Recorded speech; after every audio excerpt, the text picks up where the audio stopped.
For over a century, a car was a pretty simple idea, right? A machine to get you from point A to point B. But what's happening right now? It's the biggest, most radical change to the car since the assembly line itself. We are smack in the middle of a software-defined revolution. And believe me, it is changing absolutely everything. Just think about that for a second. We're all conditioned to think that a car is at its absolute peak the moment you drive it off the lot. From there on out, it just gets older, right? But what if that whole idea was completely wrong? And that's the heart of this entire shift. The car is transforming from the static hunk of metal into a dynamic, updatable software platform. It's essentially becoming a super powerful computer on wheels. And this isn't just about getting a bigger touchscreen, it's a fundamental reimagining of what a vehicle even is. Now, to really grasp just how huge this change is, we got to take a quick look back. For more than 100 years, innovation in the auto industry really only meant one thing: better hardware. You know, from Carl Benz's very first car to Henry Ford's game-changing assembly line, all progress was measured in mechanical upgrades. We got hydraulic brakes, automatic transmissions, more powerful engines.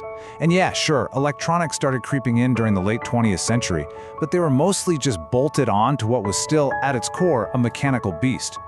So this is basically what the electronic brain of a modern car looks like, and, well, it's a bit of a mess. It's what's called a domain-based architecture. You've got dozens, sometimes over 100, of these little computers called ECUs, or electronic control units. Each one has a single job: the engine, the windows, the radio, and its own unique software. Trying to update this tangled web is a total nightmare. It's complicated, it's wildly expensive, and it is not flexible at all. But this old, clunky way of building cars, it was about to hit a massive wall.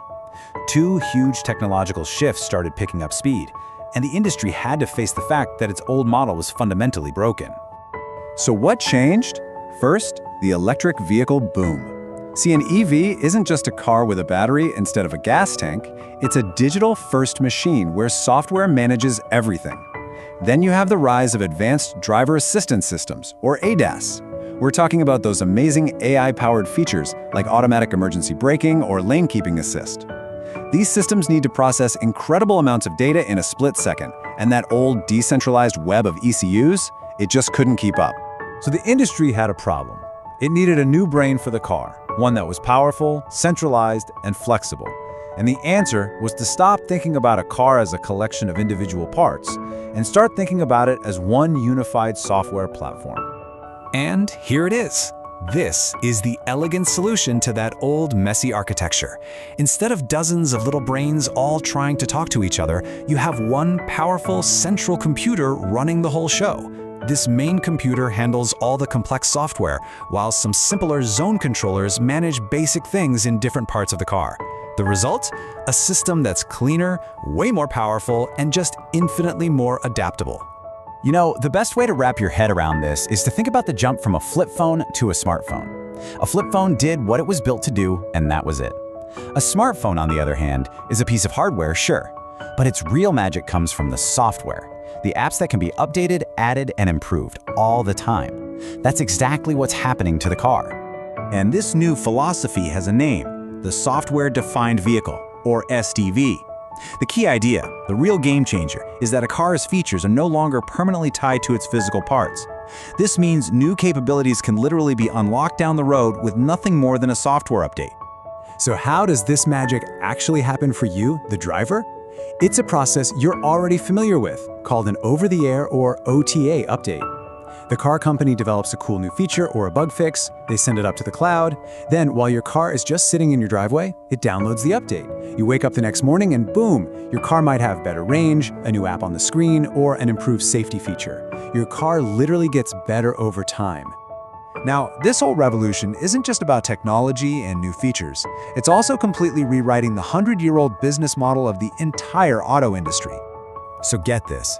According to research, this big pivot to software and services is on track to create an additional $1.5 trillion in new revenue for the auto industry by 2030.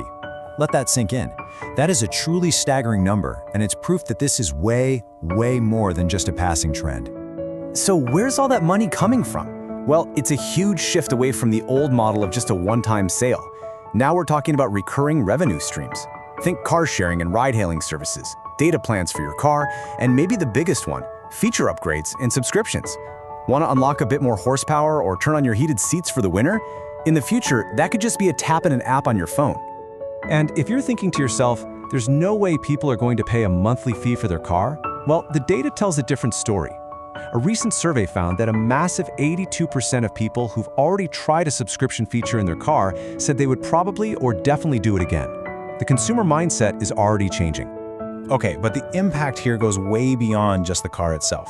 This technology has the potential to fundamentally reshape our cities and our entire relationship with getting around. This image really shows the big picture. The software-defined vehicle isn't just an isolated box. It's a connected hub in a giant digital ecosystem. It uses something called V2X, or vehicle-to-everything communication, to talk to the cloud, to other cars on the road, and even to things like traffic lights. This constant chatter can help optimize traffic and potentially prevent accidents before they even happen. All of this connectivity is going to fuel a massive shift in how we move. Just look at these projections. We're expected to see a dramatic drop in our reliance on personally owned cars. By 2035, they're forecast to make up less than half of our transportation mix, as things like shared mobility and public transport become way more efficient and interconnected. So the future of mobility starts to look very different. And honestly, a lot better. It's safer. AI and V2X communication could slash human error accidents by up to 90%. It's more sustainable as electric and autonomous tech work hand in hand. It's more efficient with a lot less time stuck in traffic. And for a lot of us, it's going to mean a huge shift away from owning a depreciating asset and towards simply accessing mobility as a service whenever you need it. And that really leaves us with a fascinating and pretty profound question.